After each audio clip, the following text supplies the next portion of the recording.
واللہ ولی التوفیق۔ ان وجوہات کے تحت راقم الحروف کے دل میں یہ خیال مجزن ہوا کہ حضرت یوسف علیہ السلام کے خریداروں میں ایک بڑھیا سود کی اٹنی لے کر شامل ہو سکتی ہے، تو کیوں نہ حقائق کے پھولوں کو ایک گلدستہ تیار کر کے مجدد دوران کے عقیدت مندوں میں شامل ہونے کی کوشش کروں، شاید یہی کاوش میرے لیے کفارہ سیئت و نجات اخروی کا باعث بن جائے۔ یہ ایک تلخ حقیقت ہے کہ تجدید کی ضرورت پیشی ہی اس وقت آتی ہے جب رہنمائی کے پردے میں رہزنی اور تخریب کاری کا بازار گرم ہو چکا ہو۔ کسی بھی مجدد کے کارناموں کا مطالعہ کر کے دیکھ لیجئے، اس کے گرد ایسے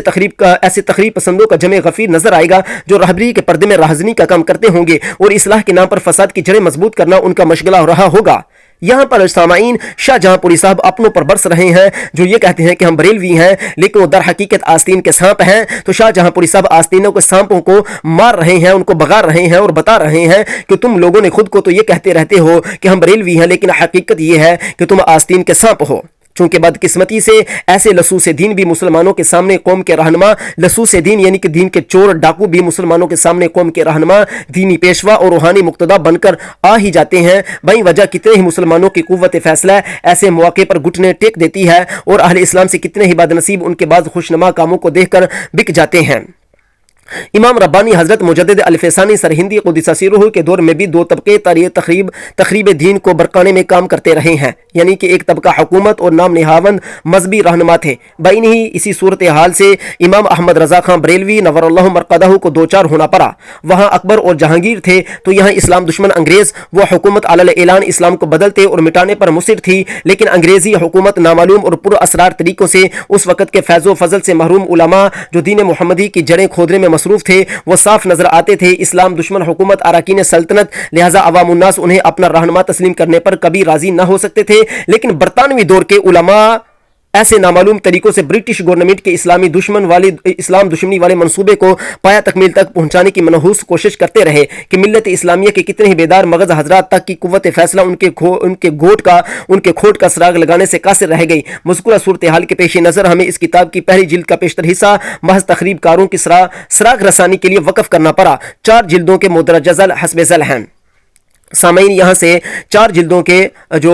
جس طریقے سے انہوں نے اپنی 4 جلدوں کے اندر جس طرح انہوں نے اپنا کلام فرمایا ہے اس کو وہ قلم بند کریں گے۔ یہاں پر میں ابھی تک اتنی بات عرض کر دوں کہ یہاں پر شاہ جہاں پوری صاحب نے ابھی تک جو کلام کیا ہے، اس ساری کلام کا مرکزی خیال یہ ہے کہ اپنوں میں سے بریلویوں میں سے بھی ایسے بہت زیادہ لوگ ہیں جو اعلیٰ حضرت رحمۃ اللہ تعالیٰ علیہ سے جلتے ہیں اور ان کا مقصد یہی ہے کہ اعلیٰ حضرت کی تعلیمات کو ختم کر دیا جائے، اور ان کے اندر نہ اتنی عقل تھی نہ شعور تھا۔ آگے شاہ جہاں پوری صاحب کہتے ہیں کہ میں اعلیٰ حضرت رحمۃ اللہ تعالیٰ علیہ کو ثانیہ مجدد الفسانی تسلیم کرتا ہوں، اس لیے کہ جس طرح مجدد الفسانی نے اپنے دور کے اندر حکومت اور اس وقت کے بھی 2 قسم کے 2 نمبر مولویوں سے 2 نمبر مولویوں کو لتارا تھا، اسی طرح اعلیٰ حضرت فاضل بریلوی رحمۃ اللہ تعالیٰ علیہ نے بھی یہی کام کیا ہے۔ البتہ یہ ہے کہ اس دور کے اندر حکومت اسلام کی تھی، لیکن وہ قوانین کفار کے چلانے شروع کر دیے تھے انہوں نے، لیکن اعلیٰ حضرت رحمۃ اللہ کے دور میں حکومت ہی انگریزوں کی تھی، اور اس کے نیچے جتنے مولوی تھے وہ سارے کے سارے اسی انگریز حکومت کے متحد کام کرنا انہوں نے شروع کر دیے تھے اور اسلام کی جڑیں کھوکھلی کرنی شروع کر دی تھیں۔ اس لیے اعلیٰ حضرت نے بھی وہی کام کیا جو مجدد الفسانی نے کام کیا تھا۔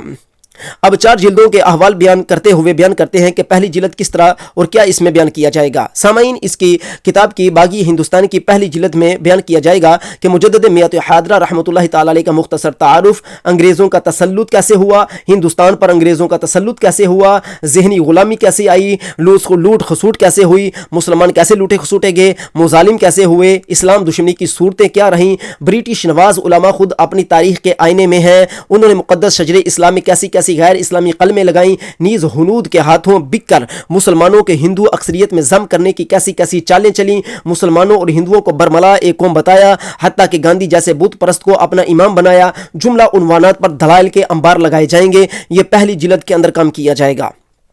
جلد نمبر 2 اس میں امام احمد رضا خان بریلوی رحمۃ اللہ تعالی علیہ کے تجدیدی کارنامے کے نظم نثر میں خاکہ، علماء مبتدعین نے کون سے علمی محاذ کھولے، سب کے ساتھ مقابلہ، گمسان کاران، میدان فاضل بریلوی کے ہاتھ، طرز استدلال کی جلد کیا، محاسبے کا خدادہ سکہ، علمیت کے نمونے، تصانیف کا معیار اور ان کے اعداد و شمار بیان کیے جائیں گے۔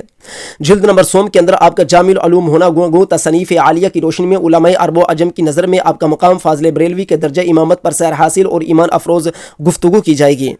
جلد نمبر 4 کے اندر اعلیٰ حضرت علیہ رحمہ کا روحانی درجہ، آپ کے ملفوظات، مکتوبات وغیرہ بیان کیے جائیں گے۔ یہ کام یقیناً اتنا عظیم ہے کہ اس کے لیے علماء کرام کا ایک بورڈ مقرر ہوتا، وہ حضرات متعلقہ مواد کو اکٹھا کر کے ان سے اس مرد حق آگاہ کے کارناموں کو ایک لڑی میں پروتے چلے جاتے۔ لیکن افسوس کہ امام احمد رضا خان بریلوی رحمۃ اللہ تعالی علیہ جیسے جامع العلوم، مرکز دائرہ تحقیق اور فقیہ اعظم پر آج تک علماء کرام نے جو کتابیں لکھی ہیں انہیں دوسروں کے سامنے پیش کرتے ہوئے بھی شرم محسوس ہوتی ہے۔ بہرحال ان چھوٹی موٹی کتابوں کا وجود بھی اس بے اعتنائی اور خود فراموشی کے دور میں غنیمت ہے۔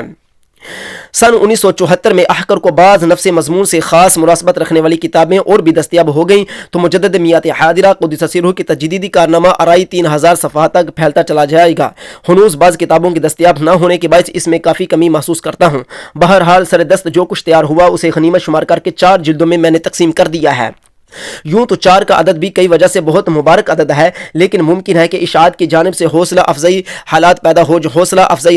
ہو جائیں یا اہل علم حضرات کے تعاون سے بعض نایاب کتابوں تک رسائی حاصل ہو جائے۔ سامعین، یہاں پر شاہ جہاں پوری کہہ رہے ہیں کہ چونکہ ہو سکتا ہے کہ جب میری یہ کتابیں منظر عام پر آئیں تو اہل علم حضرات میری طرف لبیں اور مجھے کہیں کہ اس لبکیں اور مجھے کہیں کہ آپ اس پر کوئی مزید کلام فرما دیں، لیکن پتہ نہیں، اللہ جانتا ہے کہ شاہ جہاں پوری صاحب نے مزید اس پر کلام کیا یا نہیں کیا۔ ہمیں جتنی جلدیں ان سے ملیں گی ہم اس پر کلام آپ کے سامنے ان جلدوں پر آپ کے سامنے بیان کریں گے انشاءاللہ تعالیٰ۔ آپ ہمارا ساتھ دیجیے گا۔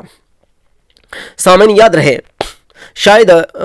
آگے چل کر شاہ جہاں پوری صاحب فرماتے ہیں کہ شاید اس مقدس مجموعے کی 5 جلدیں میں تیار کر سکوں۔ باری تعالیٰ شانہ اپنے عاجز بندے کو اسے مکمل کرنے کی توفیق عطا فرمائے، علماء کرام کو علمی معاونت کا جذبہ بخشے اور کسی خوش نصیب پبلشر کو اسے منظر عام پر لانے کا حوصلہ عطا فرمائے تاکہ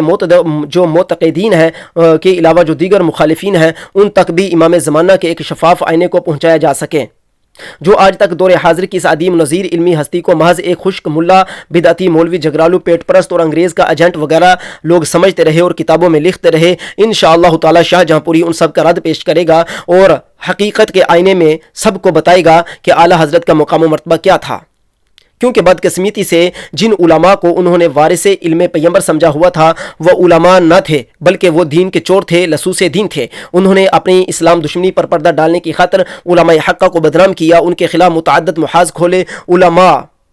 اور علماء سو کی قصیدہ خوانی کرتے رہے تاکہ انہیں بھی مسلمانوں میں سے ہمنوائی کرنے والے مل جائیں، ان کے قائم کردہ فرقے کے شجر خبیثہ کی جڑیں بھی دور تک پھیل کر مضبوط ہو جائیں۔ ایسے معاندین کو خاص طور پر دکھانا ہے کہ اے دھوکہ کھانے والوں، جس کا فتاویٰ جہازی سائز کے 14000 صفحات پر مشتمل ہے اور تمہیں بہکانے والے علماء جس کی بعض تصانیف کو پڑھ کر سمجھ لینے کی اہلیت بھی نہیں رکھتے، کیا وہ ایک خشک ملا تھا یا دنیا اسلام کا فقیہ اعظم اور امام زمانہ جس نے انگریزوں کے جملہ ایجنٹوں اور گاندھی کے شطرنج کے تمام مہروں کو مات کر دیا تھا؟ علم و فضل کے بلند بانگ دعاوی کے باوجود انہیں علم محاذ پر شکست فاش ہی نہیں دی بلکہ سب کی ناک خاک میں رگڑی۔ کیا وہ ایک جھگڑالو تھا یا حضرت مجدد الفسانی رحمۃ اللہ تعالی علیہ المتوفیٰ 1034 کی طرح ایک زبردست مجاہد، حقانیت کا علمبردار اور 14ویں صدی کا مجدد تھا جس کی کسی ایک تصنیف کا بھی کسی مخالف سے آج تک جواب نہ بن سکا بلکہ اس کی کسی ایک دلیل کو بھی ابو لہبی شرارے آج تک دعوے سے بیگانہ ثابت نہ کر سکے بلکہ اس کی 1000 تصانیف میں سے کوئی ایک حوالہ بھی ایسا نہ دکھا سکے جو کہ غلط ہو بلکہ اس کے متعلق کسی سے آج تک یہ دکھایا نہیں جا سکا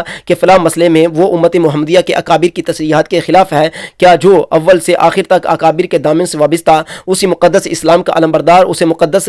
علمبردار ہو کسی ایک شک میں بھی ان سے سرمو اختلاف کرنا روا نہ رکھے، کسی ایک مسئلے میں ان کی تصریحات سے انحراف نہ کرے؟ وہ بدعتی مولوی ہے جنہوں نے برٹش گورنمنٹ کے وظیفوں کی شراب سے مخمور اور گاندھی وغیرہ کے مائدین کانگریس کے چال میں پھنس کر برملا اور ٹاٹا کی تجوڑیوں کے جنجور سے مسحور ہو کر نبی آخر زمان صلی اللہ علیہ وسلم کے لائے ہوئے مقدس اسلام کا حلیہ بدلنے، اس کی صورت کو مسح کرنے میں کوئی دقیقہ فروگزشت نہ کیا؟ آیا ایسے اسلام دشمن عناصر کو ان کے خوشنما نعروں، تالیف قلوب کے سمانوں اور محض جبہ و دستار یا قال اللہ وقال رسول اللہ کی گردانوں کے باعث مسلمانوں کے خیر خواہ بلکہ رہنما بلکہ ملت اسلامیہ کی کشتی کے ناخدا تسلیم کر لیا جائے؟ سامعین، یہ جو میں نے گفتگو پڑھی ہے اس کا خلاصہ یہ ہے کہ ابھی تک کہ وہ بار بار یہ بات فرما رہے ہیں کہ میں نے اعلیٰ حضرت رحمۃ اللہ تعالیٰ علیہ کی تعلیمات پر اس لیے کام کرنا چاہا کہ ان کی تعلیمات بہت عمدہ اور اعلیٰ ہیں، انہوں نے جو بھی ہم تک پہنچایا ہے وہ سلف صالحین کا ہی سرمایہ تھا اور وہی ہم تک پہنچایا۔ سامعین، اس کے اندر انہوں نے شاہ جہاں پوری صاحب نے ایک بات لکھی ہے کہ اعلیٰ حضرت رحمۃ اللہ تعالیٰ علیہ نے اپنے سے پیچھے سلف صالحین سے کسی مسئلے میں اختلاف نہیں کیا اور نہ ہی اعلیٰ حضرت رحمۃ اللہ سے اختلاف کی کبھی کوئی کسی عالم میں گنجائش ہے، نہ اس کا جواب ہو سکتا ہے۔ میں یہاں پر برائے اصلاح کے اعتبار سے یہ بات عرض کرنا چاہتا ہوں کہ ایسا ہونا ممکن ہے۔ اعلیٰ حضرت رحمۃ اللہ تعالیٰ علیہ کے فتاوی رضویہ شریف کے اندر ایسے مسائل موجود ہیں جن میں انہوں نے اپنے سے پہلے علماء سے اختلاف کیا ہے، فقہی مسائل میں بھی اور ایسے مسائل میں بھی جو ایک عقیدے کی سطحی حیثیت رکھتے ہیں ان میں بھی اختلاف کیا ہے، لیکن وہ اختلاف کی گنجائش تھی اس لیے اختلاف کیا ہے۔ ہاں میں یہ سمجھتا ہوں کہ شاہ جہاں پوری صاحب نے جن مسائل کی طرف اشارہ کیا ہے وہ متفق علیہ مسائل ہیں، کہ وہ تمام متفق علیہ مسائل جو ہمارے بزرگ سلف صالحین سے چلتے آ رہے ہیں، اعلیٰ حضرت رحمۃ اللہ تعالیٰ علیہ نے ان کو امت محمدیہ تک منو ان پہنچایا ہے، اور یہ بات بالکل برحق ہے، اس کے بعد خلاف کرنے کی کوئی گنجائش نہیں ہے۔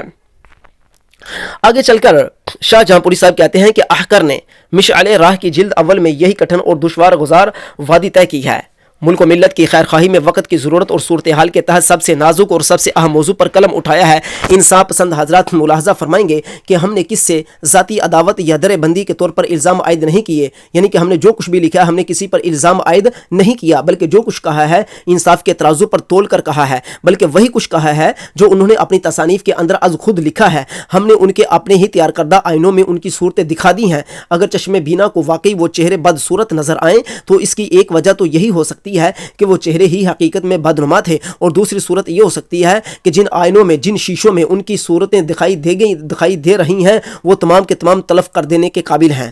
مبتدعین یعنی کہ بدعتی لوگ جو ہیں اور اسلام دشمن طاقتوں کے پر اسرار قارندوں کے بارے میں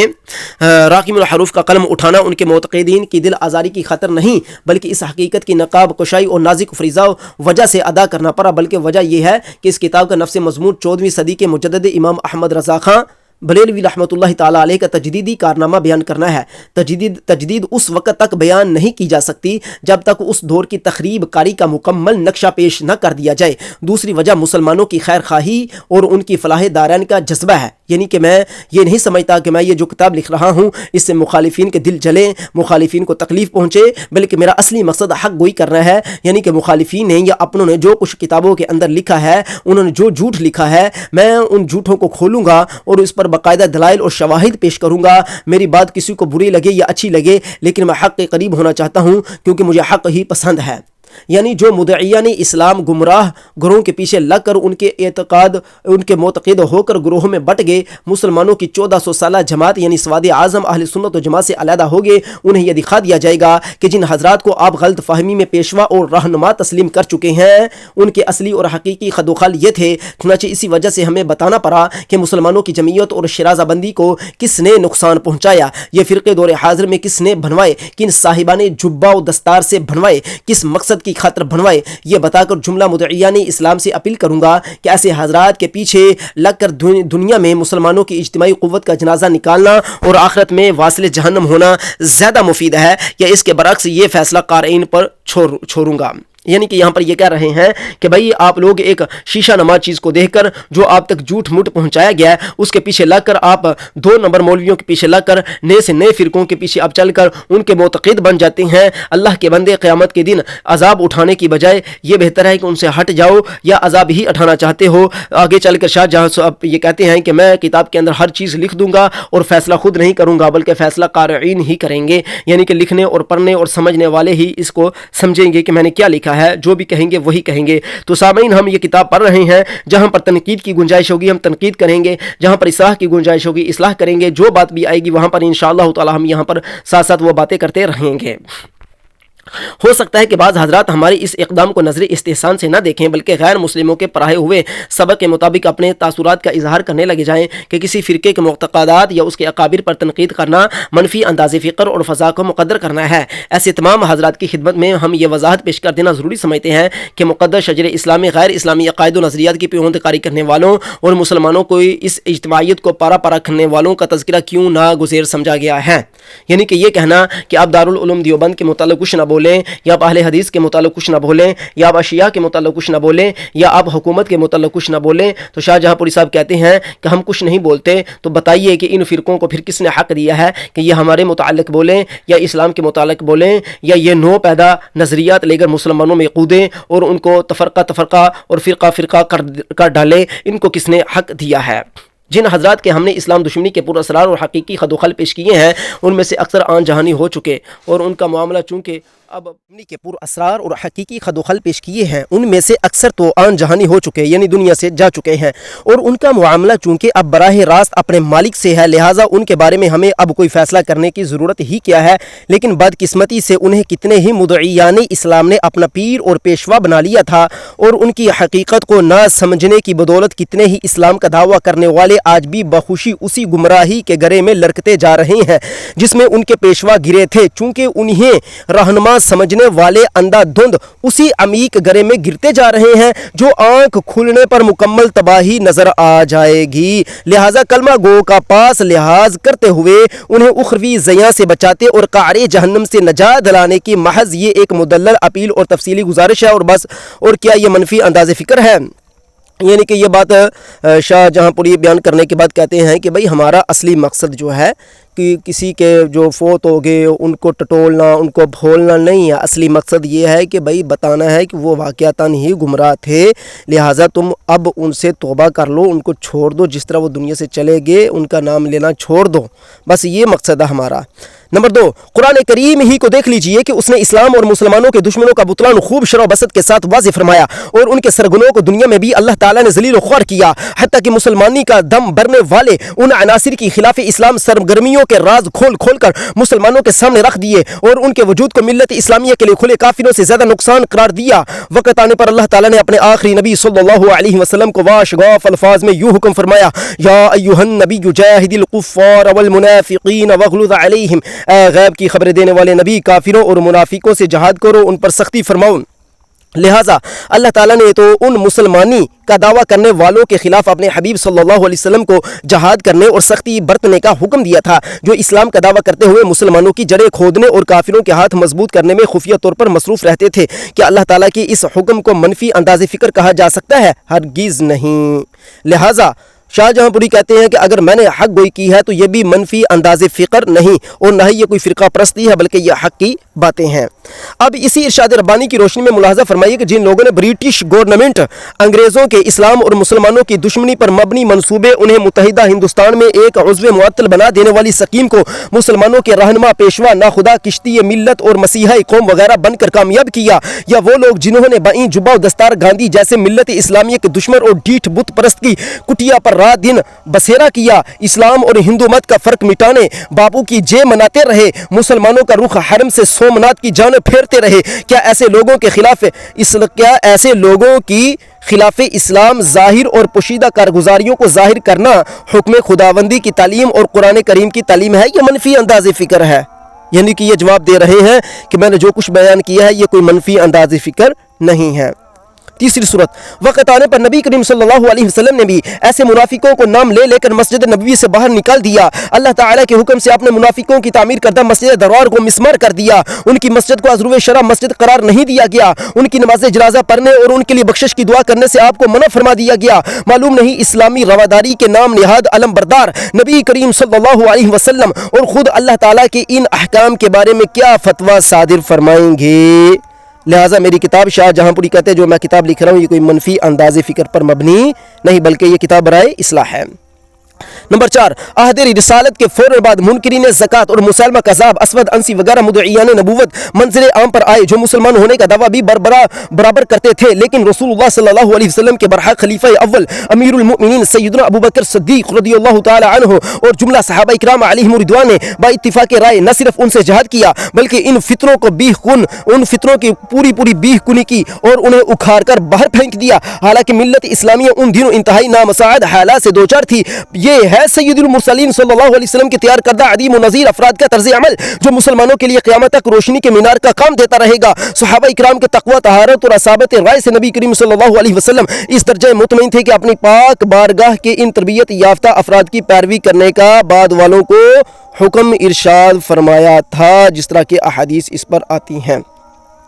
اور قرآن مجید بھی کئی نصوص اس پر وارد ہیں۔ اب وقت کی گنجائش کم ہونے کی وجہ سے ہم ان آیات کو نہیں یہاں پر پڑھ رہے، چلے آیات کو پڑھ دیتا ہوں، احادیث مبارکہ کو فی الحال میں چھوڑ دیتا ہوں تاکہ برکت کے لیے آپ آیات سماعت فرما لیں۔ فَإِنْ آمَنُوا بِمِثْلِ مَا آمَنْتُمْ بِهِ فَقَدِ اهْتَدَوْا وَإِنْ تَوَلَّوْا فَإِنَّمَا هُمْ فِي شِقَاقٍ، پھر اگر وہ بھی اسی طرح ایمان لے جیسا کہ تم لائے، یعنی کہ صحابہ لائے، جب تو وہ ہدایت پا گئے، اور اگر منہ پھیریں تو وہ نیری ضد میں ہیں، یعنی کافر۔ والذین آمنوا وهاجروا وجاهدوا في سبيل الله والذین آووا ونصروا اولئک هم المؤمنون حقا لهم مغفرة ورزق کریم، اور وہ لوگ جو ایمان لائے اور ہجرت کی اور اللہ کی راہ میں لڑے یعنی کہ صحابہ کرام، اور جنہوں نے جگہ دی اور مدد کی یعنی صحابہ نے، وہی سچے ایمان والے ہیں یعنی کہ صحابہ، ان کے لیے بخشش ہے اور عزت کی روزی ہے۔ تمام صحابہ کی مغفرت، ان میں سے بھی جنہیں عظیم الشان ادیب و ندید درجے مرحمت ہوئے، ان کے بارے میں بھی منعم حقیقی اللہ رب العزت نے فرمایا لا يستوي منكم من انفق من قبل الفتح وقاتل اولئك اعظم درجة من الذين انفقوا من بعد وقاتلوا وكلا وعد الله الحسنى، تم میں برابر نہیں وہ جنہوں نے فتح مکہ سے پہلے مال خرچ کیا یعنی کہ صحابہ میں سے اور جہاد کیا، وہ مرتبے میں ان سے بڑے ہیں یعنی ان صحابہ سے بڑے ہیں جنہوں نے بعد میں فتح کے خرچ اور جہاد کیا، یعنی کہ جو فتح مکہ کے بعد جنہوں نے جہاد کیا اور خرچ کیا ان سے پہلے والوں کا مقام و مرتبہ بڑا ہے، اور ان سب پہلے خرچ اور جہاد کرنے والوں اور بعد میں سے اللہ نے سب سے جنت کا وعدہ فرما لیا ہے۔ اسی طرح سامعین اللہ تعالیٰ قرآن میں فرماتا ہے والسابقون الاولون من المهاجرین والانصار والذین اتبعوهم بإحسان رضی اللہ عنهم ورضوا عنه وأعد لهم جنات تجری تحتها الانہار خالدین فیہا ابدا ذلك الفوز العظیم، اور سب میں پہلے مہاجرین انصار میں سے اور جو بلائی کے ساتھ ان کے پیرو ہوئے، اللہ ان سب سے راضی ہے یعنی صحابہ سے، اور وہ اللہ سے راضی ہیں یعنی صحابہ بھی اللہ سے راضی ہیں، اور ان کے لیے باغ تیار کر رکھے ہیں یعنی صحابہ کے لیے جن کے نیچے نہریں رواں ہیں، ان میں وہ ہمیشہ رہیں گے، اور یہ بہت بڑی کامیابی ہے۔ تو سامعین اللہ رب العزت نے مختلف آیات قرآن مجید کے اندر ذکر کی ہے، جس کو شاہ جہاں پوری ذکر کرتے ہیں اور تھوڑا سا تبصرہ کرتے ہیں، اور تبصرہ کیا ہے تھوڑی سی گزارشات پیش کرتے ہیں اور آگے گزر جاتے ہیں۔ الذین آمنوا وهاجروا وجاهدوا فی سبیل اللہ باموالہم وانفسہم اعظم درجۃ عند اللہ واولئک هم الفائزون یبشرهم ربهم برحمۃ منہ ورضوان وجنات لهم فیہا نعیم مقیم خالدین فیہا ابدا ان اللہ عنده اجر عظیم، وہ جو ایمان لائے اور ہجرت کی اور اپنے مال و جان سے اللہ کی راہ میں لڑے یعنی کہ صحابہ، اللہ کے یہاں ان کا بڑا درجہ ہے یعنی کہ صحابہ کا، اور وہی مراد کو پہنچے یعنی صحابہ، ان کا رب انہیں اپنی رحمت اور اپنی رضا کا مجدہ سناتا ہے یعنی صحابہ کو، اور ایسے باغوں کا جو دائمی نعمت ہے وہ ہمیشہ ہمیشہ ان میں رہیں گے، بے شک اللہ کے پاس بڑا ثواب ہے کن کے لیے یعنی صحابہ کے لیے۔ اسی طرح اللہ فرماتا ہے وعد اللہ المؤمنین والمؤمنات جنات تجری من تحتها الانہار خالدین فیہا ومساکن طیبۃ فی جنات عدن ورضوان الذین آمنوا وهاجروا وجاهدوا فی سبیل اللہ، یہ دوبارہ پھر وہی نا دوبارہ دو دفعہ یہ صفحہ چھپ چکا ہے، اس لیے مجھے یہاں پر تھوڑا سا شبہ پیدا ہوا ہے۔ وَرِضْوَانٌ مِّنَ اللَّهِ أَكْبَرُ ذَلِكَ هُوَ الْفَوْزُ الْعَظِيمُ، یہ بھی آیت آ گئی، آگے پھر آیات آ رہی ہیں، یہ کافی زیادہ آیات انہوں نے یہاں پر درج کی ہیں، ان سب آیات کو بس مقصد اتنا ہوتا ہے کہ اگلے کو بتانا۔ اب کیا فرماتے ہیں آج کے مدعیان علم و دانش کے اگر اسلامی حکومت ہوتی تو دور حاضر کے دجال اور اس کے پیروکاروں کے ساتھ عذرو شرع کیا سلوک ہوتا؟ صحابہ کرام تو ایک ہی فرض کے انکار کرنے والوں کو موت کے گھاٹ اتار دیا، لیکن جو آج اکثر فرائض کے منکر ہیں اور جن کے نزدیک صرف اسلام کا دعویٰ کر لینا ہی ان کے مسلمان ہونے کے لیے کافی ہے، ایسے مدعیان اسلام اور